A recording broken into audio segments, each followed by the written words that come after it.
The Greeks had the maxim, know thyself.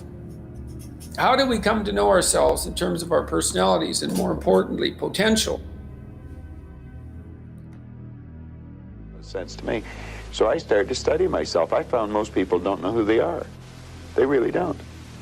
What do you mean? I mean, I know my name, I know my age, I know where I live. Yeah, that's not what you, else though. Is there? You know, that's what just size, it. If you ask the average person who they are, they'll give you their name. They'll say, I'm Bob Proctor, but I'm not.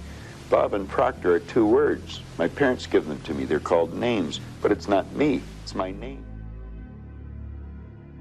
Your vision will become clear only when you look into your heart. Who looks outside dreams, who looks inside awakens.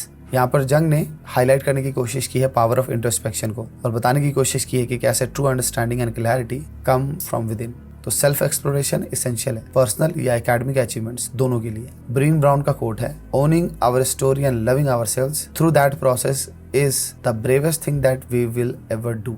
Browns के word stress कर रहे हैं self acceptance के significance पर। So understanding and embracing your journey is vital for building resilience and confidence. आप जरा relate करके देखें आईटीजे प्रिपरेशन के साथ। ये आपका सेल्फ अवेयरनेस, सेल्फ एक्सेप्टेंस, यही वो चीज़ है जो आपको ग्राउंड रियलिटी के साथ जोड़ करके रखती है कि आप दिन भर में रियलिटी में क्या पढ़ रहे हैं, रियलिटी में आप किस डायरेक्शन में जा रहे हैं, रियलिटी में आप जेई के लिए कितना प्रिपेयर कर रहे हैं, कितना टाइम वेस्ट कर रहे हैं। ये सारी चीज़ें सेल्फ एक्सेप्टेंस है। Understanding yourself, knowing yourself and then accepting yourself. तो हु यू आर एक ऐसा टॉपिक है जो मुझे लगता है कि it should be the most important question of everyone's life. But होता क्या है, अगर आप पूरे समाज को देखें तो लोग एक दूसरों को देखना ज्यादा पसंद करते हैं। आप सोशल मीडिया पे इस चीज को देखिएगा तो आपको बहुत अच्छे समझ में आएगा। लोग दूसरों के अपीयरेंस पर, दूसरों के चॉइसेस पर बहुत कमेंट्स करते हैं। दुनिया लगी पड़ी है, ग्रुप्स लगे पड़े हैं, लोगों के झुंड लगे पड़े हैं, लेकिन कोई भी खुद को नहीं देखना चाहता। उनसे आप पूछ दें तो उनको खुद पता भी नहीं है कि वो चाहते क्या इस लाइफ से। ना उनके पर्पस डिफाइंड है, ना गोल्स डिफाइंड है, ना वो ये समझते हैं कि सेल्फ अवेयरनेस जैसा कुछ होता है। उनकी डिक्शनरी में ये वर्ड होगा भी नहीं। सेल्फ एक्सेप्टेंस, सेल्फ अवेयरनेस, ये सारे वर्ड्स बिल्कुल भारी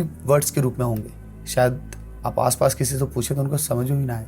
बट ये वो पार्ट है हमारी लाइफ का जो हमारी प्रोग्रेस के लिए सबसे ज़्यादा ज़रूरी है। जस्ट आप रिलेट कीजिए आईटीजे टॉपर्स के साथ। मैंने हमेशा हर क्लास में यही पाया है कि हर वो बच्चा जो ज़्यादा अवेयर है, ज़्यादा क्लैरिटी रखता है, उसने अच्छी रैंक बनाई है और ये कभी फेल नहीं होती है चीज़।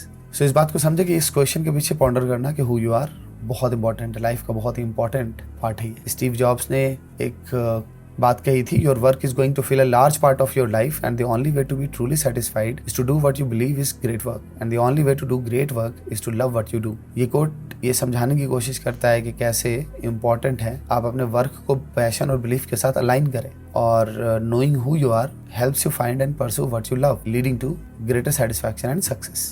तो ये सारी बातें आपको मैं समझाने की कोशिश कर रहा था कि हु यू आर टॉपिक कितना इंपॉर्टेंट है। इससे रिलेटेड सारे होमवर्क की डिटेल जानकारी आपको टेलीग्राम पर आउटलायर्स प्रोजेक्ट एक्स में मिल रही है। वहां पर से आप अपने होमवर्क को उठाएं, समझे क्या क्या क्वेश्चंस आपको दिए गए हैं, उनको समझ करके आंसर करने की कोशिश करें और डेडलाइन के अंदर करने की कोशिश करें। All the best.